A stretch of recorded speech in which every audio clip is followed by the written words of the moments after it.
Tal como ya lo adelantó el doctor Peseta, nos toca ingresar en el análisis de la evidencia, de la cantidad de evidencia con la que contamos al día de la fecha para poder llevar adelante esta formulación de cargos. Evidencia que, no quiero dejar de mencionarlo, no hubiésemos recolectado nunca si no hubiese sido por la función policial, en cabeza de la Brigada de Investigaciones, que desde ese mismo día no descansó hasta que hoy tengamos la cantidad de evidencia que yo les voy a mencionar hoy para llegar a la autoría de ellos dos e inclusive de la otra persona que no se mencionó. En un primer lugar, contamos con el testimonio de Gisela Andrea Lagos. Gisela Andrea Lagos, como le dijo Martín Peseta recién en el hecho, es la esposa de Franco Lagos, obviamente. E inclusive el testigo presencial del hecho. Estaba ese día en la carnicería cuando ingresaron 3 personas, describe el hecho, nos cuenta que ingresaron 3 personas encapuchados, flacos, vestidos de negro, que todos andaban armados, lo que ella describe como armas tumberas, porque vio los cráneos, también lo hace así el otro testigo presencial.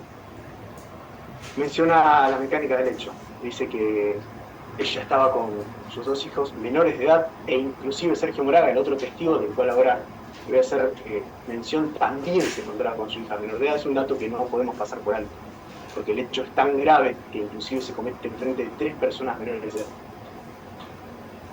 Lo llevan a Giselle adentro de lo que sería ya la casa, la sientan en el sillón, empiezan a amenazar, le piden plata, le piden que le den todo. Lo mismo hacen, perdón, con el otro testigo, con Sergio Moraga, exactamente lo mismo. Lo llevan a el mismo lugar, los retiran allí, y una tercera persona lleva a Franco Lagos a otro sector, y es ahí donde comete el homicidio. Asistiendo plata todo el tiempo, en todo momento. Giselle, perdón, lo que nos relata es que lo único que escuchan es el griterío, es un golpe muy fuerte, no saben dónde estaba Franco, y cuando escuchan ese ruido, salen los 3 corriendo inmediatamente, los 3 autores del hecho del lugar, y es ahí cuando Sergio Moraga se acerca y encuentra el cuerpo ya sin vida de Franco Lagos. Obviamente que en un primer momento a Giselle se le entrevistó, ahí apenas sucedió el hecho, se fue con ella, lo hizo personal de la Brigada de Investigaciones, y nos puso en conocimiento de la mecánica del hecho, nos mencionó todo esto que yo le acabo de relatar, y también obviamente la información que ella podía aportar y tenía para darnos, teniendo en cuenta que es un hecho que había sucedido hacía 1 hora y media, familiar directo de la víctima e inclusive de testigo presencial, un hecho gravísimo. La verdad es un hecho gravísimo. En segundo lugar aparece el testimonio del señor Sergio Moraga. Sergio Moraga, yo se lo mencioné recién por arriba, Sergio Moraga es otro testigo presencial e inclusive víctima, en este caso de un robo, del hecho. En lo concreto, el señor Moraga estaba con su hija Jazmín de 3 años comprando en la despensa cuando entran las 3 personas.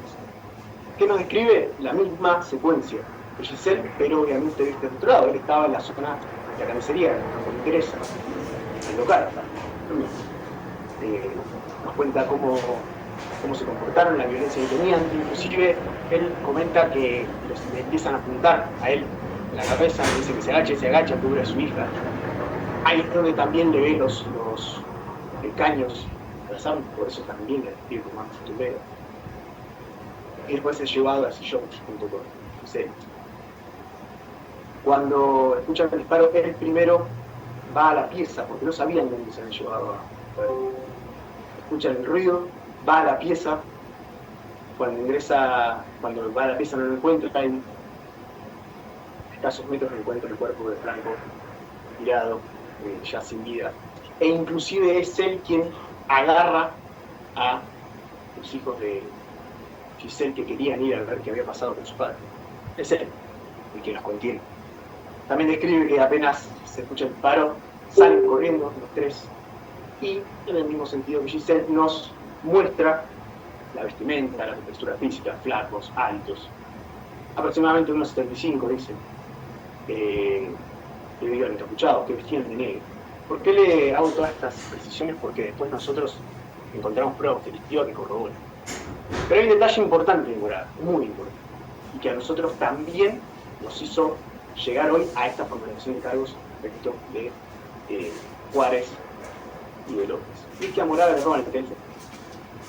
No conformes con que iban a robar plata, no conformes con la gravedad del hecho, inclusive las 3 personas y los menores que tenían sus títulos, no conformes con que eran un tiro en la cabeza por un lado, se robaron un teléfono. El teléfono que se roban es el de Morada.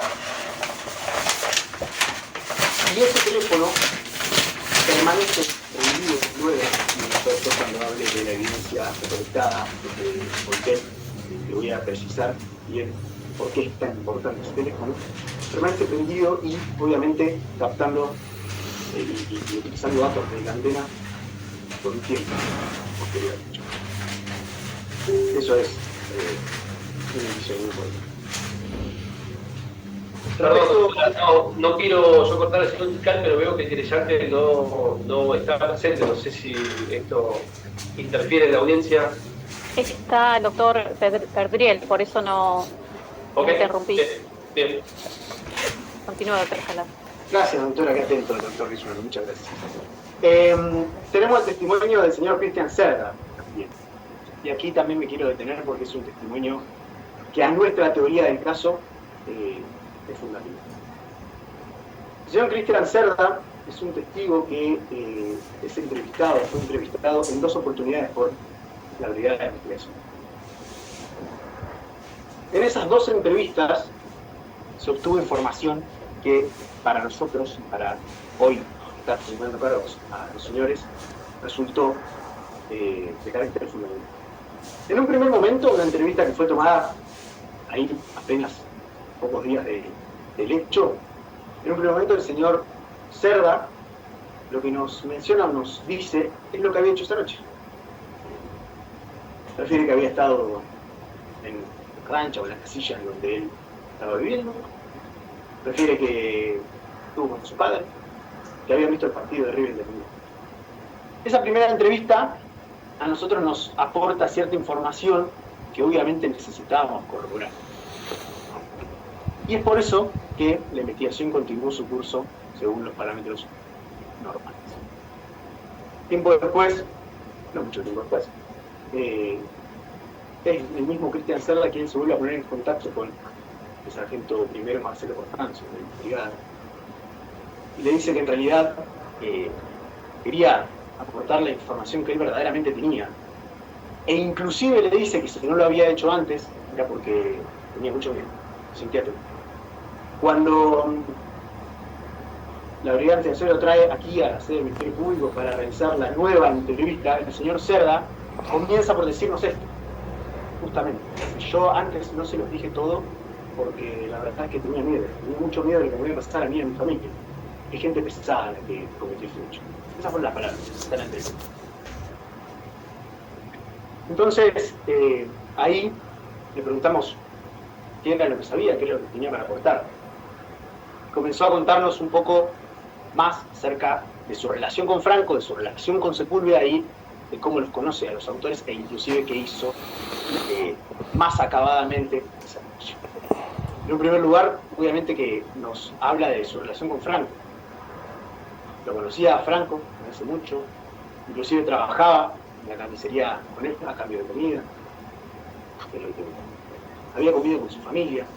En algún momento habían tenido un altercado también por plata, lo menciona Cerda en la entrevista, pero también, y esto es coincidente con lo que dijo Gisela, como usted no es la jueza, como ya lo adelantó, de natural de la causa, Mauro Sepúlveda es quien está detenido hoy, quien manejaba el taxi, que lleva a los 3 autores del hecho, coautores del hecho, perdón, al lugar y que después inclusive lo saca de ahí. A Mauro Sepúlveda lo conoce porque juegan al fútbol juntos, dice Cerda, juegan en el equipo de Costa Verde. Lo conoce de la cancha rayada, ya hace tiempo. También nos mencionó y nos puso en conocimiento de que es Mauro Sepúlveda quien le ofrece ir a vivir a la casilla en el terreno que era de su propiedad, de él y de su pareja, de la señora Morena, a cambio de que se la cuide, que le limpie el terreno. Como contraprestación lo dejaría vivir allí y le daría comida, daría alimento. Él no tenía donde vivir, estaba en situación de calle, estaba viviendo en la casa de los padres, entonces aceptó ese ofrecimiento. Con el tiempo, la relación empezó a mutar en cuestión de si se quiere, contraprestaciones o inclusive laboralmente, y es ahí cuando Mauro Sepúlveda le ofrece un negocio a Cristian Cerda, le ofrece que venda droga. Y es en ese momento cuando Cristian Cerda conoce, ya Mauro Sepúlveda lo conocía, pero conoce a John Paul Juárez. ¿Por qué lo conoce a John Paul Juárez? Porque es él el que llevaba la droga, que la ponía ahí y la tenía que distribuir. Entonces ahí es donde comienza a conocer el círculo de Mauro Sepúlveda, a quien, como dije, ya conocía desde el principio. Lo cierto es que con el tiempo, según nos cuenta Cristian Cerda, la relación empezó a empeorar porque justamente él dice que Mauro Sepúlveda no le proveía comida, no le daba nada de ganancia. Empezaron a tener ese tipo de cortocircuitos, si se quiere, y es ahí cuando decidió Cristian Cerda dejar de trabajar para Mauro. Y Franco le ofrece trabajo en la carnicería. Entonces comienza a trabajar allí. Concretamente, el día del hecho, y aquí esta es una información importante. ¿Por qué hice toda la introducción? Porque necesitaba que usted entienda cómo Cerda conoce a estas personas. El día del hecho, Cristian Cerda los ve, los cuatro. Aaron también ya lo conocía, e inclusive después nos muestra él mismo una imagen en Facebook donde lo reconoce, también se hizo un informe de eso, hay que me referiré más adelante. Pero ese mismo día, a la tarde, en horas de la tarde, el señor Cristian Cerda los ve en el taxi que manejaba Mauro Sepúlveda, a los cuatro. Mauro Sepúlveda, John Paul Juárez, a Aaron López sentado en el lado derecho trasero del auto y a la otra persona, en menor de edad, todos en la defensa de los chinos en la ciudad de Siculi. Cuando los ven, charla con Mauro, intercambian algunas palabras. Mauro, entre otras cosas, lo que le reclama es que vaya a recuperar una barreta que estaba en la casilla donde vivía, que él le había prestado, vendido a el paraguayo, que nosotros averiguamos es el señor Lescano, vecino de ahí del terreno, y Mauro le reclama que consiga que recupere esa barreta. Entonces, luego de eso, vuelve a su casa, ¿no? Cristian Cerda vuelve a su casa. Una vez en la casilla, otra vez en su terreno, decide que va a haber el partido de River Independiente que jugaban esa noche. River jugó esa noche con Independiente, ¿cierto? Es más, inclusive River ganó 4-6 esa noche. Empezó a las 8:30, terminó a las 10:30 de la noche y decide que lo va a ver con su padre ahí mismo, que su padre lo había venido a visitar, entonces iban a quedar a ver el partido. A eso de las 21 horas aproximadamente, aparece nuevamente Mauro Sepúlveda con las otras 3 personas arriba del taxi. Vuelve a hablar con Cristian Cerda y en ese intercambio lo que le dice, además de recordarle lo de la barreta, nuevamente lo que le dice Mauro Sepúlveda es, le pregunta si quiere comida y que si no podía más tarde ir a cenar con él. Ofrecimiento que Cristian Cerda rechaza porque ya había quedado con su padre que iban a comer juntos y a ver el partido de River. Inclusive recuerda que en ese momento su padre, el señor Claudio Cerda, estaba enviándose mensajes porque ellos en la casilla no tienen televisor, entonces veían el partido en el teléfono del padre y ve que se estaba mandando mensajes con un amigo, el señor Miranda. Por eso tiene esos recuerdos que para nosotros son puntuales porque luego corroboramos. Por eso también yo se lo estoy diciendo. Es ahí cuando, terminado el partido, y recuerdo, 10:30 de la noche, y recuerde usted que según el relato del hecho de Dr. Peseta recién, el hecho habría acontecido entre las 21:35 y las 21:45. A las 10:30 de la noche aproximadamente, Cristian Cerda se acuerda de la barreta y dice, voy a ir a conseguir esa barreta para no tener problemas con Mauro. Va a la casa de quien ellos llaman el paraguayo, el señor Lescano, y le solicita la barreta. Comienzan a hablar y ahí es donde Lescano le dice, ¿te enteraste lo que pasó? ¿Te enteraste que mataron a Franco de la carnicería? Ahí en ese momento Cristian Cerda se entera del hecho. Y cuando se entera del hecho, se puso muy mal, le pidió, porque él no tenía teléfono, le pidió el teléfono a Lescano para poder hacer una llamada y contactar a sus padres. ¿Por qué? Porque sus padres lo conocían a Franco desde hace mucho tiempo. Ese es el relato de la segunda entrevista que nosotros tenemos por conocer. ¿Y qué es lo importante de esta entrevista? Que nosotros, cuando recepcionamos la testimonial de Cristian Cerda, como lo hacemos con todas las entrevistas, no nos quedamos solo con eso. Fuimos a buscar información que respalde esto que el Señor nos estaba diciendo. Y entre otras cosas, por ejemplo, por eso yo le mencionaba lo del teléfono, llamamos al padre de Cristian Cerda, solicitamos un turno en la OIT para el resguardo de la información del teléfono, y quedó corroborado en el informe que luego remite la OIT, inclusive con el correspondiente video de ese momento, que se realiza la extracción forense de los mensajes que Cristian Cerda le enviaba a Miranda en ese momento, tal como lo había dicho, Claudio Cerda, tal como lo había dicho Cristian, que había sucedido. Es decir, el testimonio de Cerda empieza a tomar cada vez más relevancia porque empieza a ser apoyado en pruebas objetivas, ya no es meramente una prueba subjetiva, no es una declaración, empieza a apoyarse en cuestiones objetivas que son sin duda incontestables, además de lo que luego les voy a comentar de los demás reportes de la UTE que obviamente también nos aporta la información. En el mismo sentido contamos con el testimonio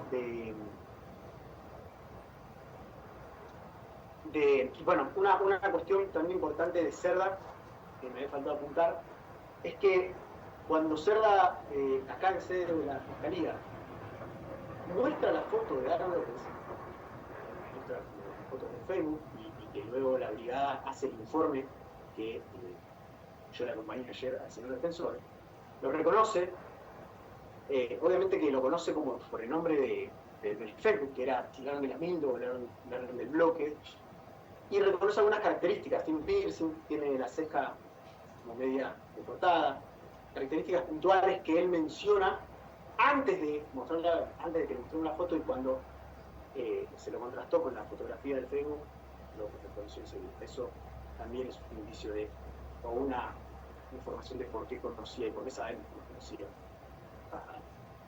a los autores del hecho. Puntualmente a ellos que están citados aquí también. En el mismo sentido está la declaración de Lagos, la sitúa Karen Stefanín, quien está hoy conectada aquí, es querellante. Karen ratifica lo dicho por Giselle.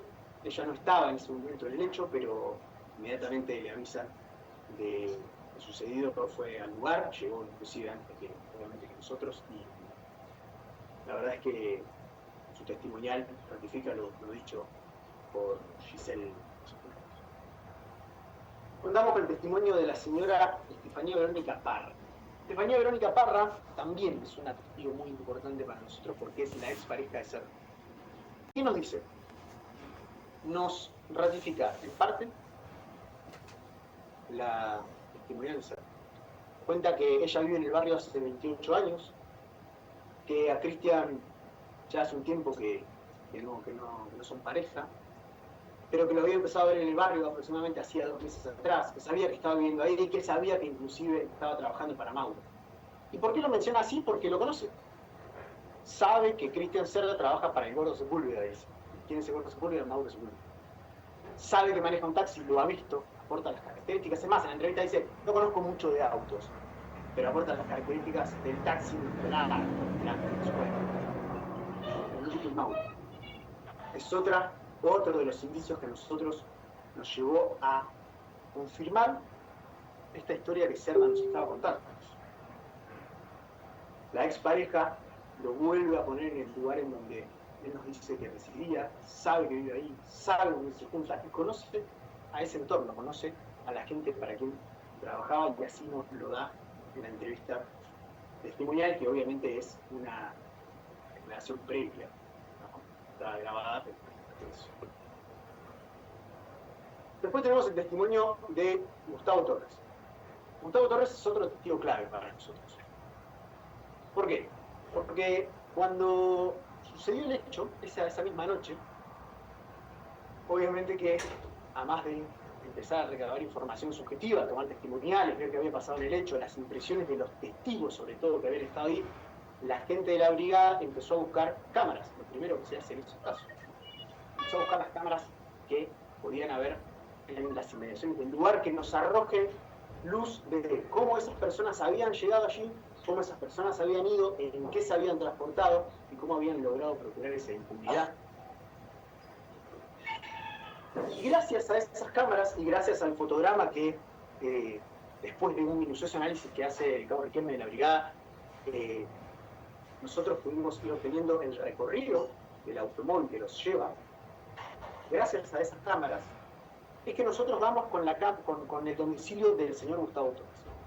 Gustavo Torres es una persona que en ese momento, cuando los autores del hecho se iban del lugar, más precisamente cuando iban a volver a subir al auto para escapar por lo menos de esa escena, porque el barrio no sale, y eso está comprobado, los ven. Justo Gustavo Torres sale a buscar a su suegra, que llegaba de la parada del colectivo, que está ahí, una cuadra, ahí en media cuadra de su domicilio, sale y ve un taxi parado, ve 3 personas que vienen corriendo, taxi en marcha, describe las características, cuenta que apaga la luz del taxi. Inclusive nos menciona que se suben tan apurados que uno de ellos casi se queda abajo. A ese nivel. ¿Qué hizo la brigada con ese testimonio? Fue a corroborar cámaras. Y cuando comenzó a ver el trayecto del auto, el auto comienza a verse en distintos lugares, inclusive llegando al lugar en el que vive Torres. Es un testimonio para nosotros más que esclarecedor, porque inclusive describe las características del auto. Renault Logan, bueno, obviamente que es blanco. En su momento, él dice que cree que es de la empresa Salud Taxi, y después pudimos corroborar, a partir de la información de las cámaras, que es de la empresa. Solo 2. Pero también es propio eso de una declaración testimonial, ¿no? Sobre todo en un momento como esos, en los cuales quizás no se pueda entender ese tipo de detalle. Lo cierto es que el auto está puesto después por esas cámaras. Y creo que es importante destacar que este testimonio fue tomado ahí, apenas sucedió el hecho. No es un testigo que fuimos a buscar 10 días después. No es un testigo que podría haber recordado o no recordado. No, se acordaba todo porque fue ahí, a una hora del hecho. Es más, inclusive es el disparador que a nosotros nos hace ir a buscar ciertas características en los medios de ingreso o de salida de las personas de ahí, y nos permite inclusive después llegar, obviamente, entre otras cosas, a la participación necesaria que la que nosotros creemos y entendemos que tiene Mauro Sepúlveda en el hecho, y por eso hoy está preso. Luego me referiré también a ese informe que hizo que la verdad es que es muy completo. Tenemos el testimonio de Juan Gabriel Lescano. Juan Gabriel Lescano, yo se lo mencioné recién, es quien Cerda describe como el paraguayo. Por ahí que recién nosotros no nos quedamos con el testimonial, nosotros cuando investigamos cualquier hecho, pero sobre todo un hecho de esta gravedad, no podemos tener una visión de crimen, no podemos decir, vamos con la primera testimonial que tengamos y vamos a ir en esa dirección. No, tenemos que tener información de calidad, información que nos dé cuenta de que en realidad estamos yendo en la dirección correcta, e inclusive es esa información de calidad que estábamos buscando que nos hizo llegar hasta hoy, 6 de enero, cuando el hecho fue el 25 de octubre, para poder formularle cargos a ellos dos, porque teníamos que estar seguros de que eran ellos dos. Hoy no tenemos dudas. ¿Por qué? Porque necesitamos toda esta información. Lescano, que fuimos a buscar, hicimos la entrevista testimonial, la acabamos. En todos los dichos ratifica lo que dice Cerda. Es más, es Lescano el que nos dice a nosotros, cuando yo le conté a Cristian lo que le había pasado a Franco, casi se desmayó. Le pidió el teléfono, llamamos a los padres de Cristian, acá de Claudio, porque la verdad es que no lo podía creer. Eso nos dice Lescano. Otro indicio que de que la testimonial que vamos a hacer era grosa. Luego también tenemos testimoniales tomadas, bueno, en realidad testimoniales se tomaron un montón. Cuando nosotros en un primer momento determinamos que el taxi era de esas características, lo que hicimos fue ir a buscar a todas las empresas y todos los autos de esas características y sus choferes, ¿no? ¿Por qué? Porque en el taxi que ingresa se ven las 4 posibles. Entonces nosotros necesitábamos dar con quién manejaba por lo menos ese taxi para empezar a tener una punta de donde arrancar esta investigación. Se entrevistaron a todos los choferes de esos días, a los dueños de los taxis. Muchas veces sucede que los taxis le pertenecen a una persona y tienen 2 o 3 choferes. Bien, se entrevistaron. Como le dije, la brigada esa vez lo durmió por 3 días para poder solventar su propia información. Cuando llegamos al taxi puntual, entre ellos nos entrevistamos con los dueños de la empresa, con Marcelo Bajías y con Lorena Cifuentes Fuentes. Recibimos la declaración testimonial, les consultamos por sus choferes, nos precisaron que este auto que salía en las cámaras lo manejaba Mauro Sepúlveda, nos contaron cómo era la dinámica, inclusive nos mencionaron por qué ellos estaban extrañados de que Mauro no haya ido a trabajar ese día, de que haya apagado el teléfono cuando hasta el día anterior había estado, inclusive ese día había estado encendido, le llamaba la atención. Bueno, toda esa información la reunimos ahí ese mismo día y logramos la formulación de cargos de Sepúlveda, pero también secuestramos el auto. Cuando secuestramos el auto, como en todos estos casos, lo que hicimos fue darle intervención al gabinete y que el gabinete trabaje sobre la prueba que pueda encontrarse en ese auto. ¿Y qué resultó del informe que nos manda a nosotros? Ahí en ese momento trabajó gabinete, no encontraron mayores indicios de rastros que nos puedan servir. No conforme con ello, ¿qué hicimos nosotros? Le pedimos a la unidad operativa del Ministerio Público, que tiene ciertas herramientas, como por ejemplo las luces fluorescentes o el Blostar, que trabaje sobre ese vehículo que estaba secuestrado. Que trabaje rápido, ¿por qué? Porque la información la necesitábamos, sin perjuicio de que entendíamos que más allá de poder encontrar información afuera del auto que podría haberse entorpecida si llovía o lo que sea, la información iba a estar adentro y así la obtuvimos. Le pedimos en su momento al licenciado Juan Pablo Corrienti, porque estaba de turno, que realice el trabajo. Cuando realizó el trabajo encontró rastros aptos para el proceso. 3 rastros. Uno afuera del auto, arriba, uno en la zona del baúl y uno que es el que luego a nosotros nos dio identidad, porque los contestamos a todos, por supuesto, que se encuentra en la ventanilla trasera del lado derecho del auto, es decir, del lado del acompañante, atrás. Que muchas veces en la vorágine de la explicación, quien viene contando la prueba necesita algunas precisiones por el tiempo y por la cantidad de pruebas, ¿no? En primer término, ¿por qué nosotros decimos crimen y causa? Porque de la declaración de Gisela y de Moraga, nosotros entendemos que primero fue el robo y luego fue el homicidio. Esto lo que nos da cuenta a nosotros por la ubicación en donde estaban las personas reducidas, Gisela, Moraga y Franco, la víctima de este criminis causa, este homicidio criminis causa. Entendemos de que Franco se dio cuenta de que estaban entrando al lugar donde él tenía esos 600.000 pesos guardados. Primero fue el robo y que ya estaba habilitada la puerta para que se vayan estas 3 personas que entramos, en este caso el menor Juárez y López. Sin embargo, lo mataron. Entendemos de que lo mataron para que Titín no los persiga y para lograr su impunidad.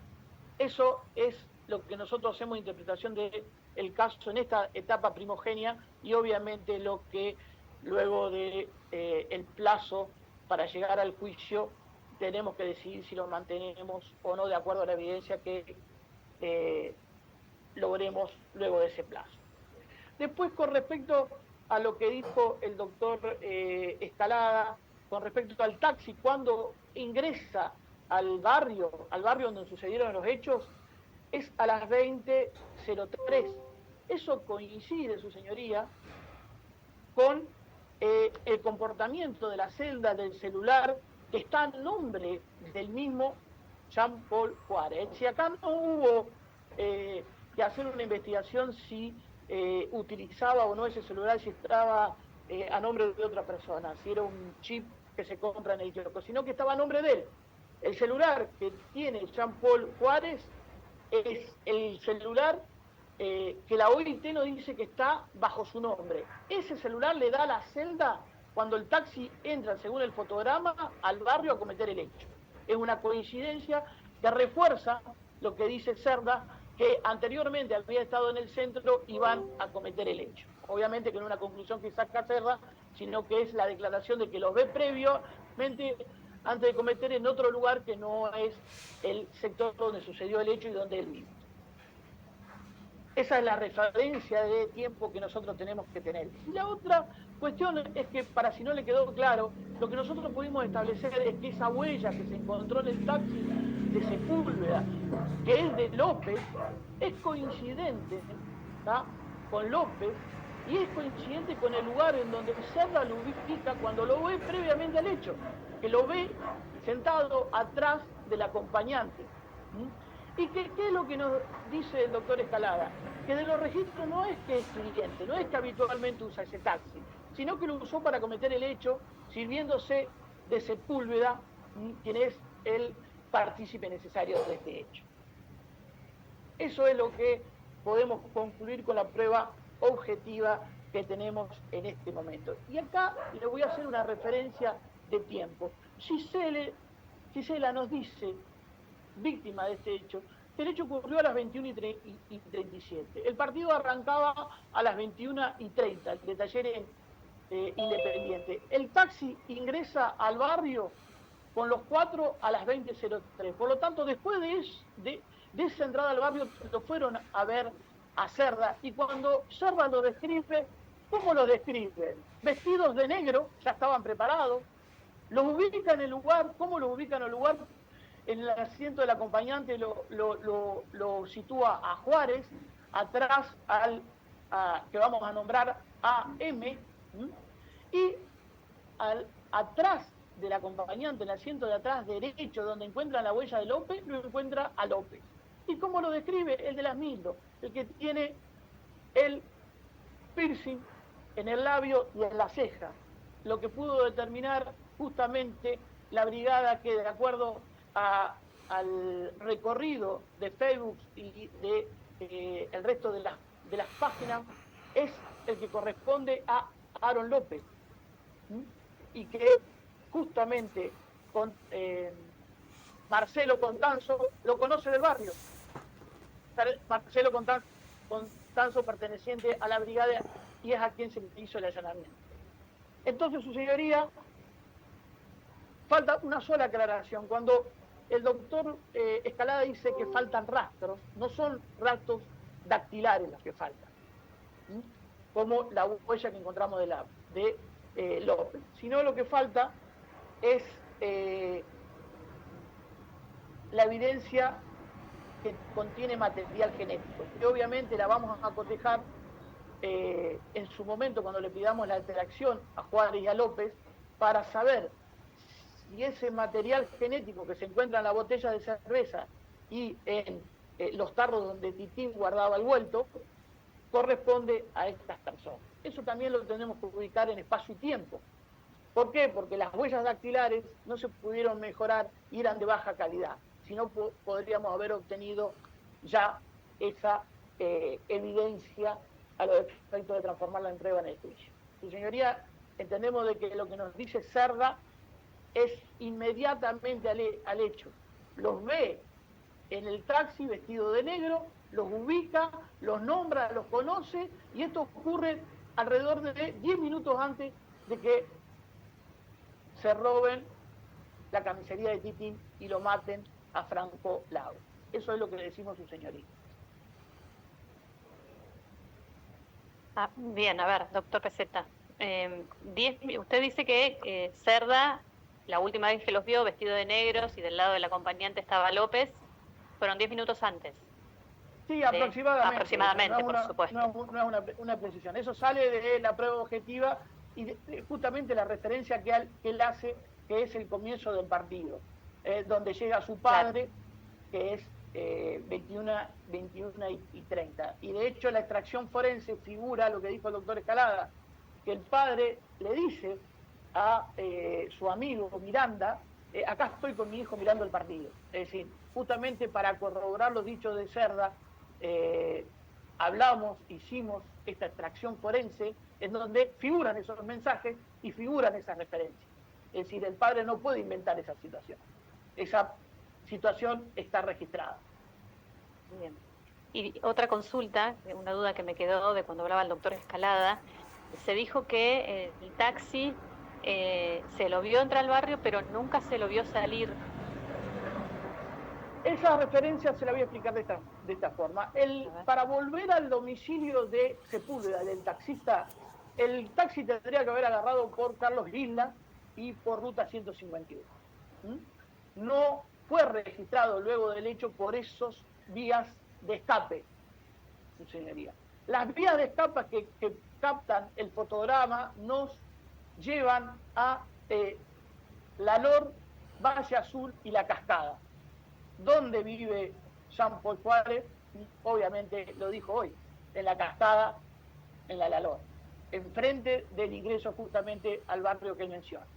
Entonces, obviamente que lo vamos a decir en juicio, lo que nosotros entendemos que después del hecho fueron al domicilio de Juárez, donde el celular de Moraga, que fue robado en la carnicería, registra las antenas que coinciden con su celular. Voy a tratar de ser lo más breve posible. Entiendo que la exposición realizada por el doctor Escalada y también por el doctor Peseta han sido de meridiana claridad y han expresado en forma pormenorizada todos y cada uno de los avances que fueron surgiendo en la presente investigación. En particular en relación al hecho imputado, entiendo que el mismo cumple acabadamente con los requisitos de enunciación de tiempo, modo y lugar, con las circunstancias de tiempo, modo y lugar que aseguran, facilitan el ejercicio del derecho de defensa por parte de los imputados. Y en relación a la evidencia incorporada, entiendo que para esta instancia procesal, para la audiencia de formulación de cargos, tanto la evidencia incorporada con naturaleza subjetiva, los testimonios recabados, así como también la evidencia objetiva, sustentan en forma concreta y contundente la acusación intentada con las previsiones que se requieren para una etapa procesal embrionaria como es el inicio de esta formalización de investigación. Por ende, la querella ratifica el criterio expresado por el Ministerio Público Fiscal y ratifica asimismo la incorporación no solamente del hecho imputado, sino de la evidencia enunciada de manera pormenorizada por el doctor Escalada. Por la querella es todo, señora juez. Muchas gracias.